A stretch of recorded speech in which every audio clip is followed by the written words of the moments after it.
Hello and welcome to Citizen TLDR for the start of October 2020. Actually today we're more focusing on what Cloud Imperium have hinted at for their 10th of October birthday celebrations and the 100 series of ships that's just come out on the 3.11 PTU. From the newsletter this week, Cloud Imperium have said October is going to be a big month for Star Citizen's community. We're kicking things off with a heated 2950 Imperator election. 5 candidates from several parties remain, all eager to move the UEE down a very specific path. Keep reading to catch the latest debate and figure out who you'll back when election day arrives. So hopefully we'll be able to vote on that in some way. There are currently in-game sort of propaganda posters in the PTU for each of those 5 candidates as well. But there should be some shenanigans starting the 10th of October for Star Citizen's birthday. CitizenCon was cancelled. Don't expect CitizenCon. Whatever they put here is just going to be much more minor. I believe it's going to be a celebration of the community in general, some posts celebrating that, maybe a video or 2 celebrating that. The live release of 3.11 almost certainly now, at least in my opinion. And yeah, we'll probably have a little ship sale. Maybe there'll be something new straight to flyable or concept. There's a lot that could be happening, but it's only going to be little bits. The only notable changes to the roadmap this week were the 100 series of ships going into polishing and the Mercury Star Runner almost being complete, although it has been confirmed that it's going to be in a 3.11.x build, not the initial 3.11 live launch. The sneak peek this week was of the 125A, but we can actually do better than a sneak peek for the 100 series of ships, as the 100I, the 125A, and the 135C are now all available in the 3.11.0 PTU Alpha. The ship is in an interesting space. It's kind of touted as a starter ship, but it's a step up from the Aurora MR in the Mustang Alpha. The 100 series is cheapish, has an interior space, a bed, but is also reasonably fast, agile. It's going to be very fuel efficient and has a couple of units of cargo space and missiles. It's a great all-rounder and looks great. That said, if you aren't taken by the way it looks and you're purchasing with real money, then the Avenger Titan is probably just a better ship at a really good price point at the moment anyway. The Avenger Titan and the 300i are going up by $5 from the real money store when 3.11 goes live, so bear that in mind. At the moment, they're not $5 more. The 100 series should go on sale once 3.11 goes to live.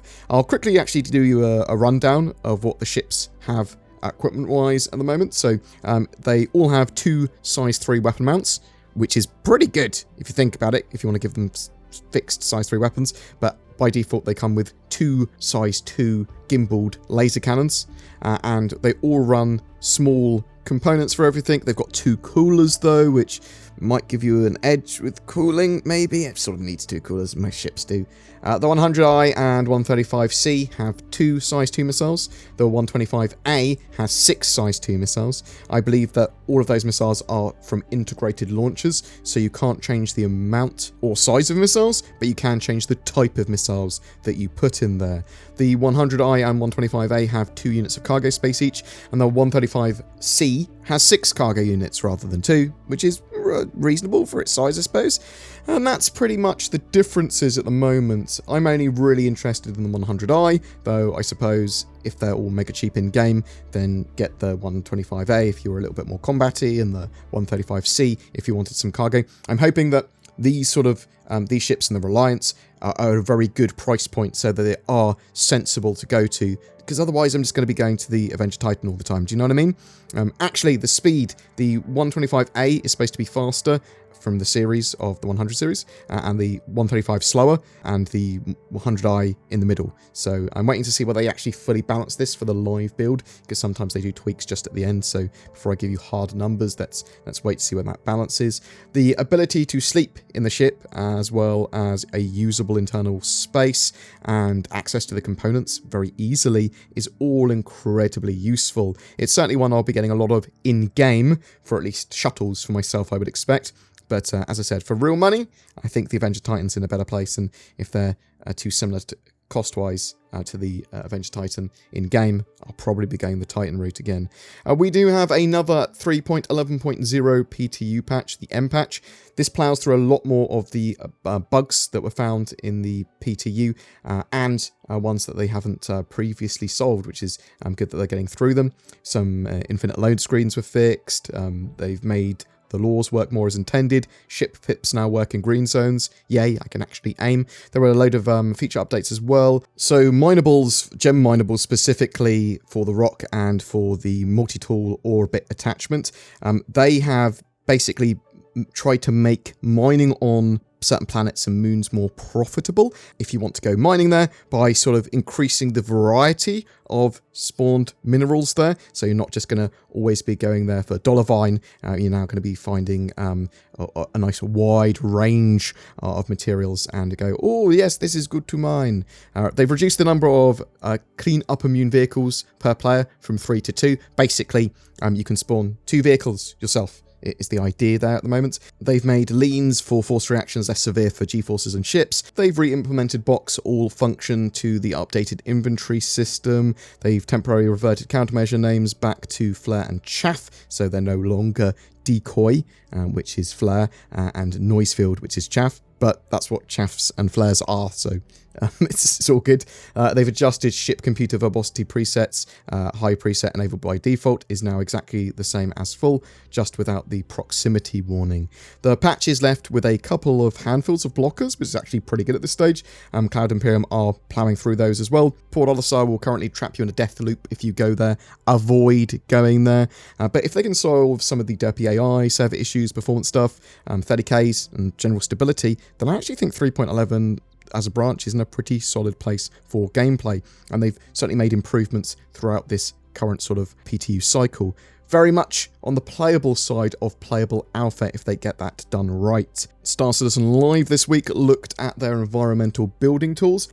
A lot of progress has been made with the planetary creation and biome painting tools over the last year. It saves a lot of time now when creating worlds, cutting down the time needed for some things by 4 or 5 times.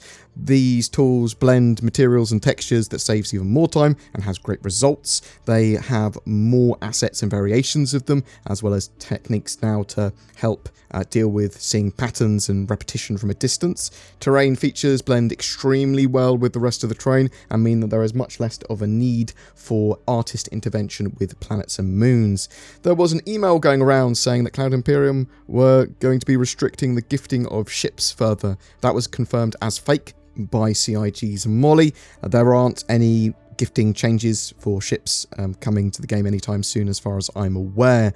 October's RSI subscribership of the month is the Prowler, so Centurions and Emperators subs now have access to that ship. And that's sort of it for today. But what do you think? Do you like the look of the 100 series? Do you think that it's in a weird place or has purpose in the verse?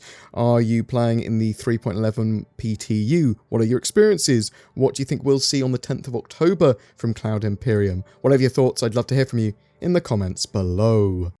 Every month we have a Star Citizen ship giveaway. For October 2020, it is for a Mercury Star Runner. This highly anticipated multi-role ship is going to be great for small to medium-sized crews that want to do a bit of everything, whether that be cargo running, data running, missions, combat, smuggling, all that sort of jazz. And it's going to be in-game and flyable very soon. All you've got to do to be in for a chance of winning one is comment on any of my videos made during October, including this one. More details down below. What am I shilling for today, I hear you ask? Do you hate it when people steal all of your money and your house over the internet? I know I do. NordVPN may have been invented by wizards to help protect your personal data from the prying eyes of the dark web, a sinister cabal of technomancers that grow in power the more they know about your browsing habits. The true story of NordVPN's origins are unknown and lost to the ages, and without using facts, no one really knows how it provides more accessibility to otherwise censored websites or a safer security experience for all that use it. All I know is that it does, and that when you sign up to it, the power level of my bank account grows, and I use it, and maybe you should too.